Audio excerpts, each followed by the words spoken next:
Right, this is it. The ultimate, penultimate, the decisive decider, the climactic conclusion.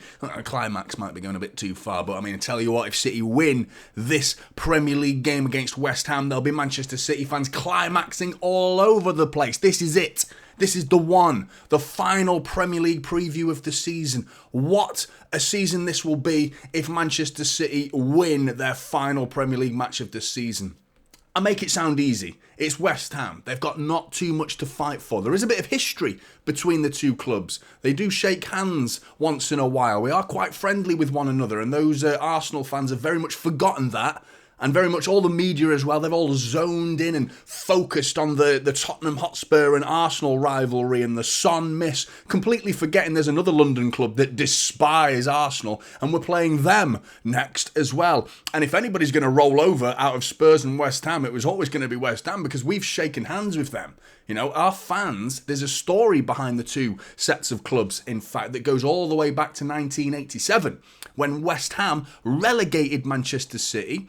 And back in the day, that was when football hooliganism was at its finest. And the ICF, the intercity firm, which is known as the West Ham Hooligan Football Group, one of the most renowned and notorious hooligan groups in the country at the time. I actually know one of the guys.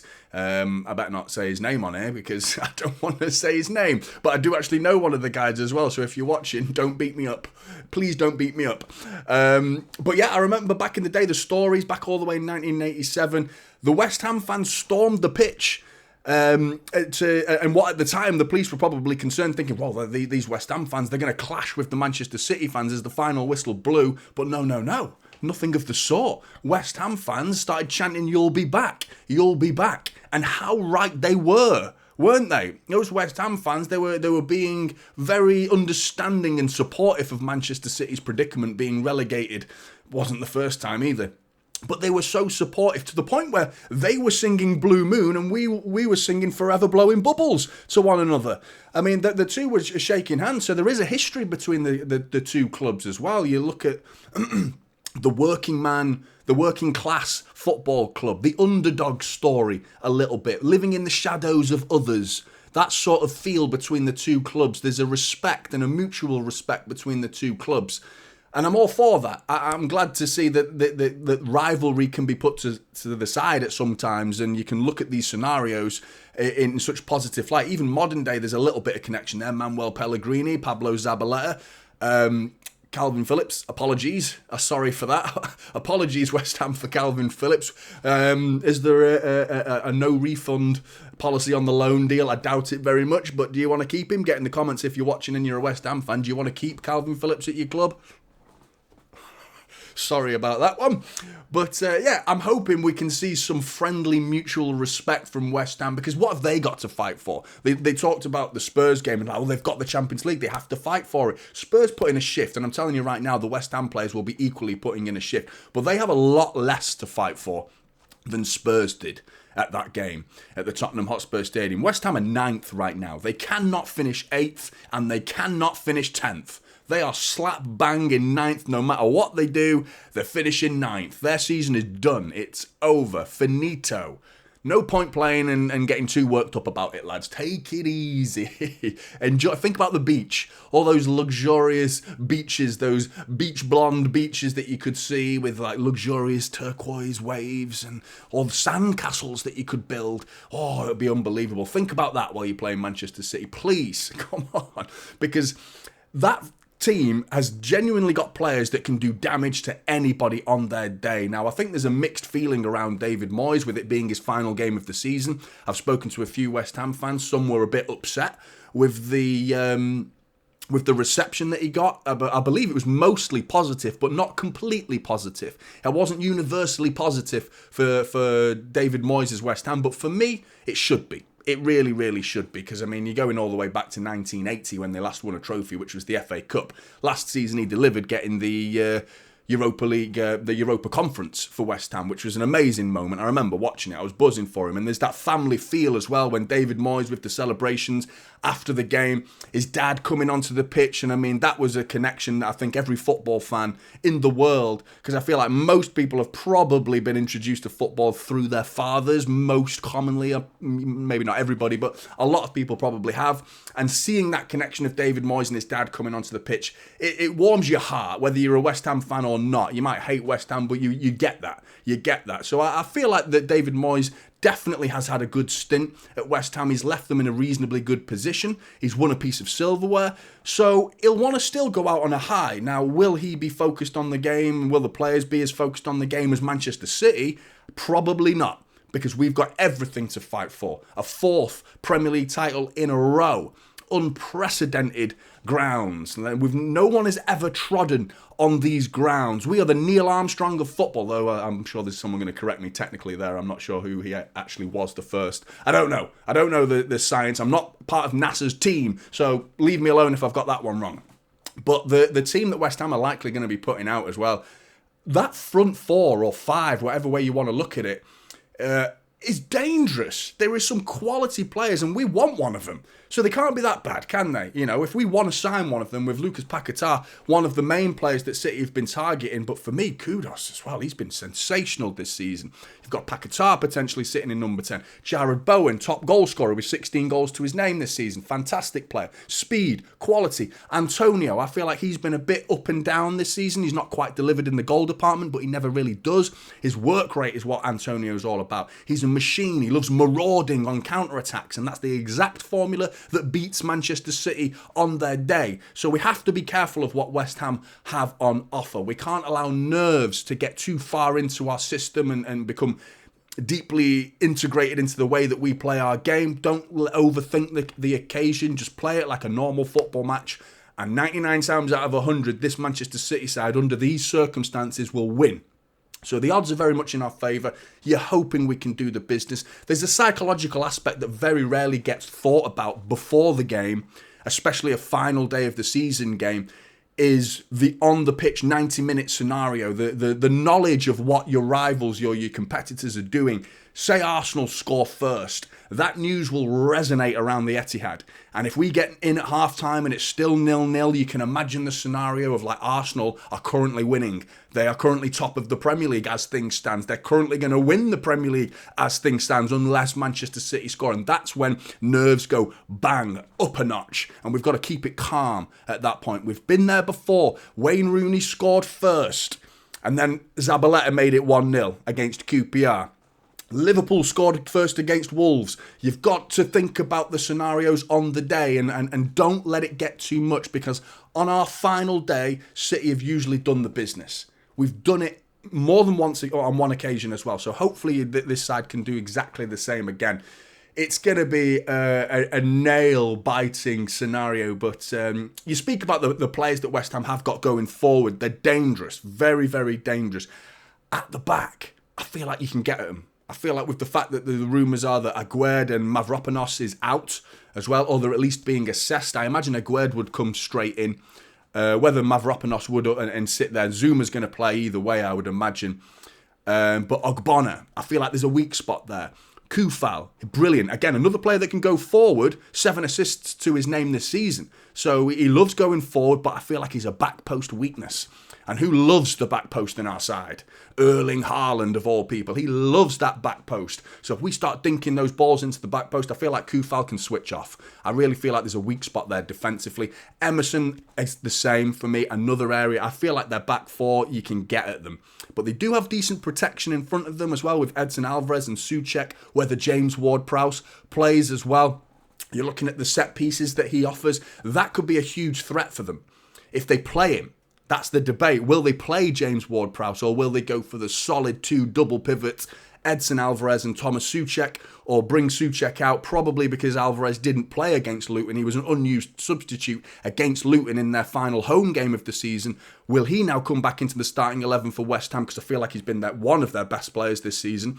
Edson Alvarez. Thomas Souček alongside him gives that protection in front of what I believe is a pretty weak back 4 that City can get at. It solidifies them. You put James Ward-Prowse in there and it opens them up a little bit more. He's not defensively minded. He works hard, but I feel like he's a more potent threat going the other way with his set pieces. He's got, I can't remember the number of assists he's got. I think he's the same as Koufal. In fact, I think he's got 7 assists to his name, which is a testament to Koufal, if anything.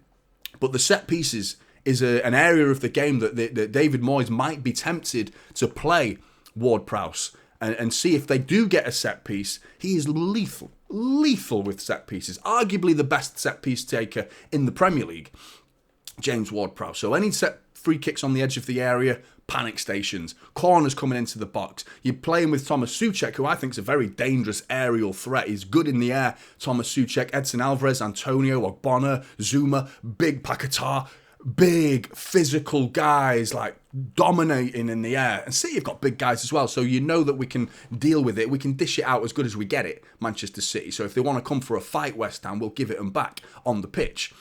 I mean, it's going to be the tightest sort of feeling of a game, but the first goal has to go in the back of West Ham's net. We have to score the first goal. Whether it's before half-time, after half-time, we have to score the first goal, because I would much rather a comfortable party atmosphere, City go 1-0 up or even 2-0 up before half-time, party atmosphere, get the flares going, get the balloons going, get everything going. Just calm those nerves down and relax, because if we go 1-0 down, it's nightmare scenario. That news will then go to the Emirates, where they're facing Everton, and will likely be buzzing at the news that Manchester City have gone 1-0 down. So you paint that picture, and it becomes a very difficult scenario for Manchester City to overcome. We've done it before. The Aguero goal, the comeback against Aston Villa with Gundogan. We've actually played West Ham at the Etihad on the last day of the season when Manuel Pellegrini was the manager, and we needed to win that game, and we did win the game 2-0 thanks to Samir Nasri and Vincent Kompany. West Ham sort of rolled over that day, in my opinion, so I'm hoping the sort of the same, where West Ham just don't turn up and we don't really need to get out of second gear, play our usual game, win the game, and it's a comfortable Premier League title. But this time it will be 4 Premier League titles for Manchester City in a row. I mean, you don't get much sweeter than this, and they're still talking about the Premier League being boring. I mean, how can a Premier League title go to the final game of the season and still be considered boring? We are 1 goal away from not winning the Premier League title. To those idiots that say that this league is boring, they're clearly going to be changing their tune if Arsenal go and win the league. It's suddenly not boring when Arsenal win the league. That's the issue with that whole debate, and it's just like, no, it's boring when your team's not winning. That's basically what it is. But in terms of team news, Ederson out, which, considering what Ortega did when he came on the pitch, I'm gutted for Ederson. A personal situation for Ederson is he's not going to be able to play and lift that trophy being a match player on the day. That's devastating for Ederson. But I feel like Ortega deserves this moment in the limelight. Just a bit of celebration for Ortega, and he is going to be playing in the FA Cup according to the reports from Pep Guardiola. So FA Cup final and final Premier League day of the season for Ortega. Huge opportunity for him. He has to take it. I feel like he will. I have every confidence he will. Now, we could look at the situation of the distribution. What's Ortega's distribution going to be like? Because we need to see his game improve in that regard. He's not bad, but he's not an Ederson. That's the issue for me. He's not as competent at getting that ball and finding his fullbacks or spraying one over the top for Haaland to get on the end of, or Foden to try and get on the end of. That's not his strong point, but shot-stopping ability, as Spurs and Arsenal fans so sweetly found out the other night, Tuesday night, against Son, that is his strong point. He's a big unit. He loves traditional goalkeeping style, so that's exciting. If he can pull up a save or two like that wins us the Premier League title, then get this man a bloody new contract immediately, because even though he might still continue to be Manchester City's number 2, we should be rotating these guys fairly evenly at this point, to the point kind of like Brighton do, because Brighton change their goalkeepers quite frequently as well. I feel like we should do it a little bit more, integrate Ortega a little bit more into the starting 11, but it'd be interesting. Kevin De Bruyne is a doubt, but he himself said he was fine, so I imagine I'm going to go off his words. He's someone who's not been playing well lately for me. I feel like Kevin De Bruyne has not been hitting the heights that we know as City fans that he's capable of. But you just can't write this guy off. He's in that same bracket as Erling Haaland. It's like, yeah, Haaland had a bad game. He went quiet. He went missing for 2 or 3 games this season, more, actually. And then he comes back and scores 5 against Luton. Or then he scores 4 against Wolves, and he just silences critics. And Kevin De Bruyne is exactly the type of player to do that. Me being one of the critics as of late, I want him to come onto that pitch and silence me. He won't be silencing me, though. He won't be silencing me because I'll be jumping for joy if Kevin De Bruyne comes on and scores a goal. The point I'm trying to make is that Kevin De Bruyne will turn things round in the flip of a coin. At any moment, he can just turn things on its head. The whole game can just flip with a bit of magical creativity from Kevin De Bruyne. We know he can do it. We just need to see it in this West Ham game. I'm hoping we do. West Ham, team news. Calvin Phillips out. He's injured and ineligible anyway. So even if he wasn't fit, he wouldn't be playing. I mean, West Ham fans, what do you think about Calvin Phillips? Do you want him? I can see City selling him to Leeds, especially if they get promoted. I doubt Calvin Phillips would like to go back down to the Championship if Leeds aren't coming up. But if they do, Calvin Phillips, I imagine, would be sold to Leeds. That's my prediction. You never know. You'll see where he goes because I think he's better than fighting relegation. But he's not done very well at West Ham, has he? Let's get it straight. And the 2 centre-backs, which are doubtful, Aguerd and Mavropanos, are 2 doubts. Right, predicted starting 11. Starting with, I'm going to start with Manchester City. So only the real change is going to be Ortega. And the rest, I'm going to go for the same 11 that started the game against Spurs, which did really well in the end. I don't think we played as well as we could do, but I felt like there was enough solidity there. The whole cohesion of the team worked, in particular in the second half. We won the game. The starting 11 did the job at the end of the day. And I felt like that is our best starting 11, really. Nathan Ake could arguably start at centre-back ahead of Ruben Diaz because I feel like Ruben Diaz has been mixed this season. Not bad, but he's not hit the heights I want to see from him. He's a true leader, though. He's someone who I think is an important figure in a game like this. So I am going to stick with Ruben Diaz, but I wouldn't have any problem with Nathan Ake starting in the middle instead of Ruben Diaz. No problem at all. The other position Nathan Ake could start of left centre-back is that other position. But for me, you can't not start Josko Gvardiol now because the form he's in. He played brilliantly, defensively. In that first half, he was one of the few that stood up in the face of all the nerves that the rest of the Manchester City players looked like they were struggling to deal with in that first half against Spurs. But he's solid defensively. He intercepted so many balls, dealt with so many dangerous situations from Spurs. And that's the other side of his game. We've all been praising Josko Gvardiol and his goal-scoring ability lately, which is something we didn't sign him for. But the guy is just turning both sides of the pitch into his bread and butter. And that's exactly what we need to see from a player like this. And he's starting to look like he's worth every penny. So for me, Josko has to start. In front of them, Rodri, of course, and then Manuel Akanji popping in and out of centre-back and defensive midfield. It's working. Ain't broke, don't fix it.